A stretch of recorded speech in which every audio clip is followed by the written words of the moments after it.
আজকে আমাদের রেসিপি পাটিসাপটা পিঠা।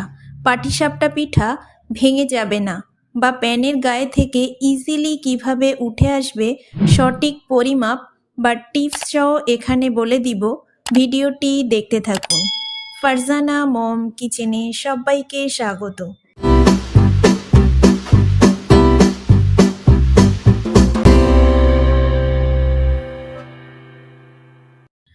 প্রথমে নিয়ে নিচ্ছি 2 কাপ চালের গুঁড়া,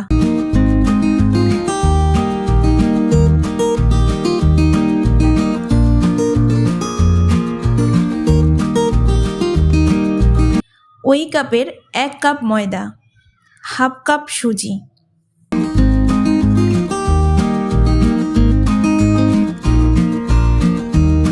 নিয়ে নিচ্ছি হাফ কাপ চিনি, 1 চামচ লবণ দিয়ে শুকনো উপকরণগুলি মিশিয়ে নেব। এই পর্যায়ে এসে আপনাদের কাছে একটাই রিকোয়েস্ট, একটা লাইক করে দিবেন প্লিজ। আমার চ্যানেলে নতুন হয়ে থাকলে সাবস্ক্রাইব করে আমার পাশে থাকবেন। মেশানো হয়ে গিয়েছে, এবার দিয়ে দিচ্ছি 1 কাপ দুধ। দুধের পরিবর্তে জলও ব্যবহার করতে পারেন। দুধটা আমি আগে থেকে জাল করে ঠান্ডা করে নিয়েছি। এখানে আমি একেবারে দুধটা দিয়ে দেব না, অল্প অল্প করে মেশাতে থাকব।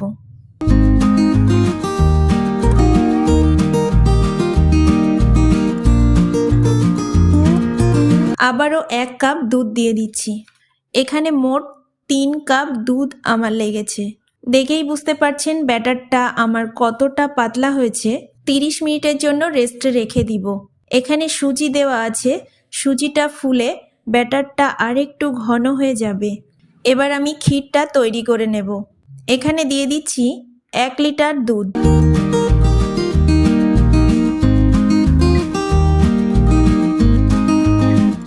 দুইটা এলাচ, একটু নাড়াচাড়া করে নিচ্ছি।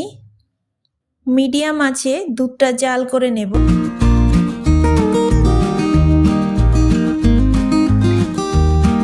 উপর থেকে সর পড়েছে, সরটা একটু দুধের সঙ্গে মিশিয়ে দেব, তাহলে মুখে পড়লে ভালো লাগবে।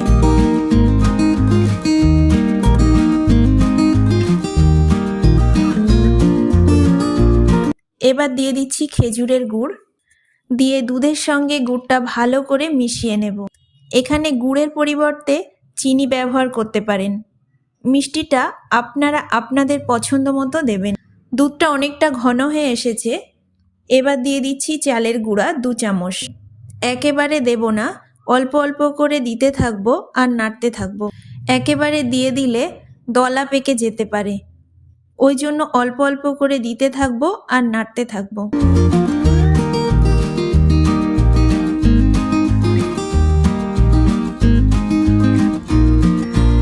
দিয়ে দিচ্ছি লবণ, অনবরত নাড়তে হবে।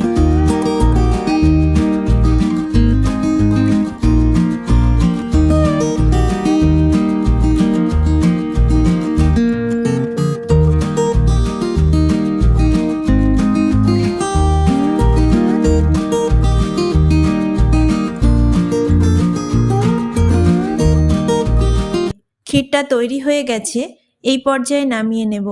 ঠান্ডা হয়ে গেলে আর একটু জমে যাবে। 30 মিনিট পর ব্যাটারটা অনেকটা ঘন হয়ে এসেছে। এবার একটা প্যানে তেল ব্রাশ করে নিচ্ছি। টিস্যু দিয়ে এক্সট্রা তেল মুছে নিচ্ছি। 1.5 চামচ ব্যাটার দিয়ে দিচ্ছি।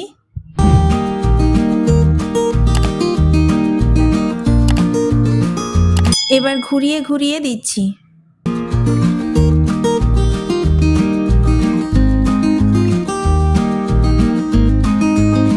পিঠাটা প্যানের গায়ে থেকে উঠে আসছে, এবার দিয়ে দেব ক্ষীরটা।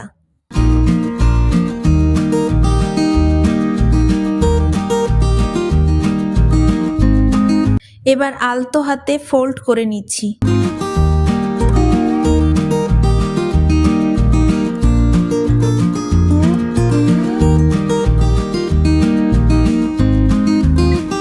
পিঠার 2 দিক 1 থেকে 2 সেকেন্ড রেখে তুলে নিচ্ছি।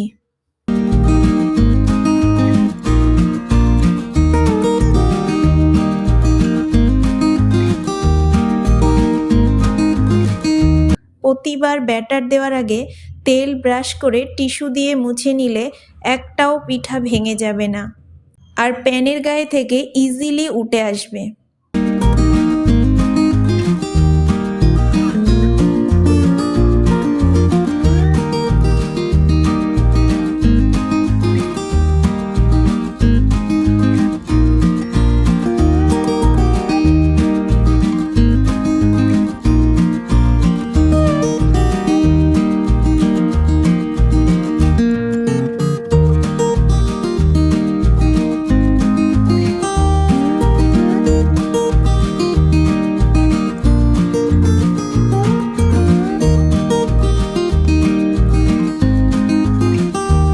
দেখতেই পাচ্ছেন কত সহজে পিঠাগুলি তৈরি করে নিচ্ছি।